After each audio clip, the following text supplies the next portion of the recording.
We got developing news out of Haiti. The Prime Minister has ordered the firing of the prosecutor who's seeking to file charges against him in connection with President Jovenel Moïse's assassination. Authorities say a key suspect in the murder called Prime Minister Ariel Henry twice just hours after the crime. The prosecutor asked the judge to prevent Henry from leaving the country.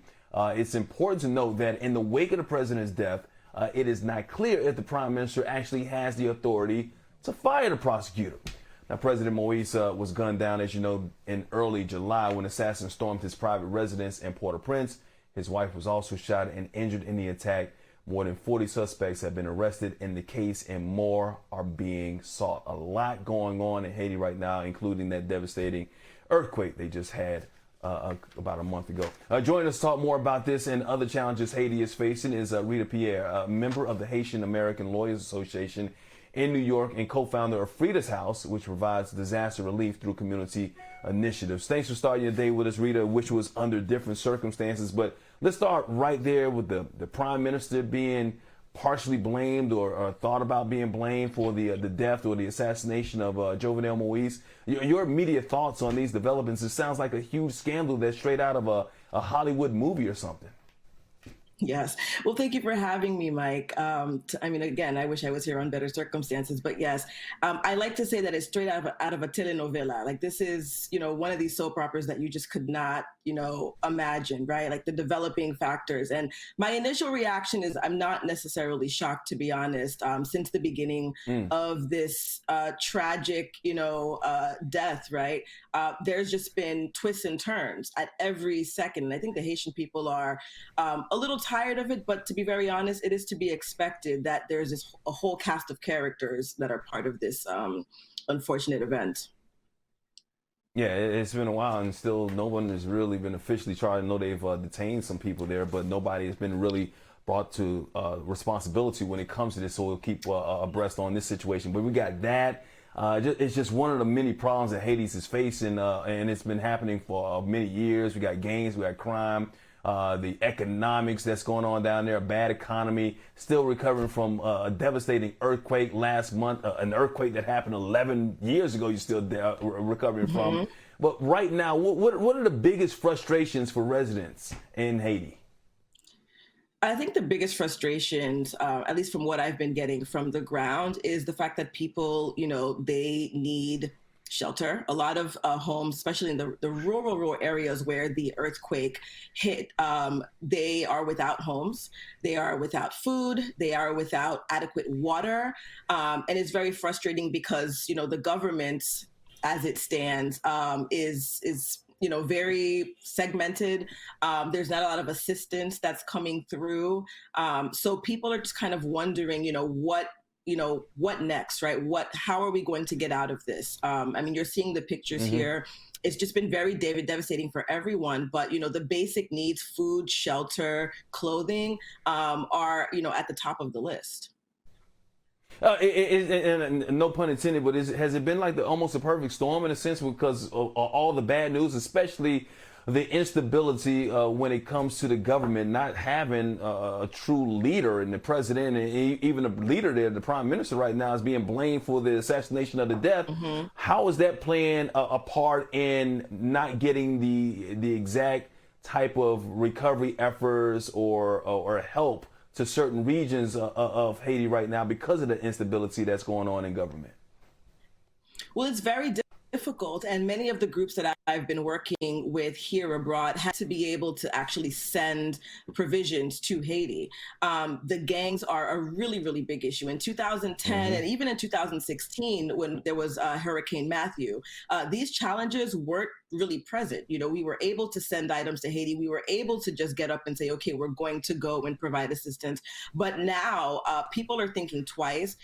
People are trying to figure out what other routes can we, how can we get to the southernmost part of Haiti without having to go through Port-au-Prince. So it's really become a logistical nightmare, primarily for many because of the heavy gang presence. And the fact that, the government where it stands again is without a leader, and institutions that maybe at one point could have assisted in relief efforts are really unable to do so at the moment. Yeah, unable to do so. You like you mentioned, we got the gains, and then I remember back 11 years ago when we were sending recovery efforts over there, money and funds over there. Sometimes the funds weren't getting to the right spot.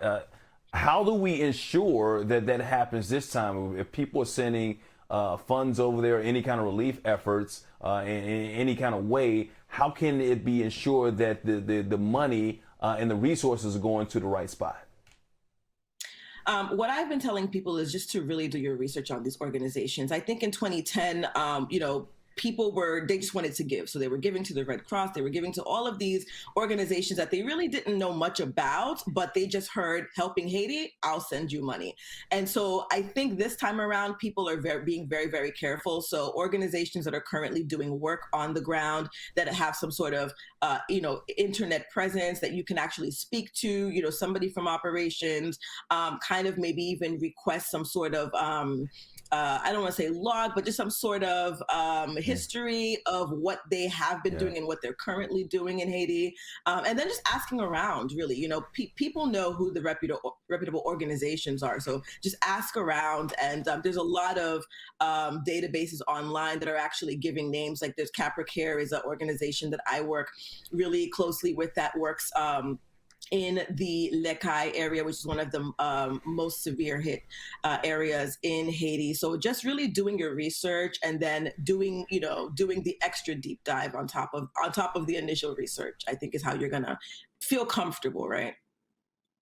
And we're happy that your organization that you co-founded, Frida's House, is doing their part in helping with the efforts. What more can we do outside of that? Well, with Frida's House, we've been working in the area of Barada since 2016. That's where my family's from. I co-founded it with my cousin George Centeyu. So our family is actually from this particular area in Haiti. That once again, 2016 was only 5 years ago, and here we are again with a devastating earthquake that destroyed, at least the last time I was told, about maybe 85 to 90% of the area. So they're really going through it right now, and so we have a fundraiser coming up this Sunday at the Brooklyn Commons in Brooklyn, New York. And we are going to be raising funds to not only provide immediate need, but the organization is really founded on sustainable development because these types of disasters are going to keep happening.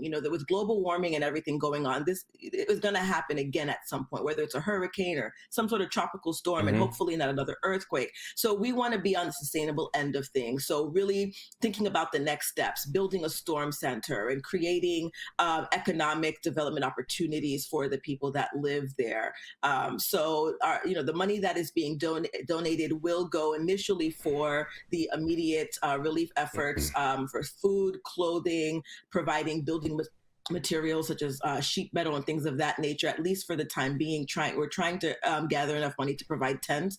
We were told that tents are a necessity as well too, and because tents are not really manufactured there, it's something that we have to get from abroad. And so we're trying to figure out how to collect as many tents to ship over there, because there's the shipping issue as well too. Shipping is very costly. So the money that we're collecting is initially going to start off with the relief efforts. And then in the early spring of 2022, we are going to be planning a service trip where we are going to assist in an actual rebuilding.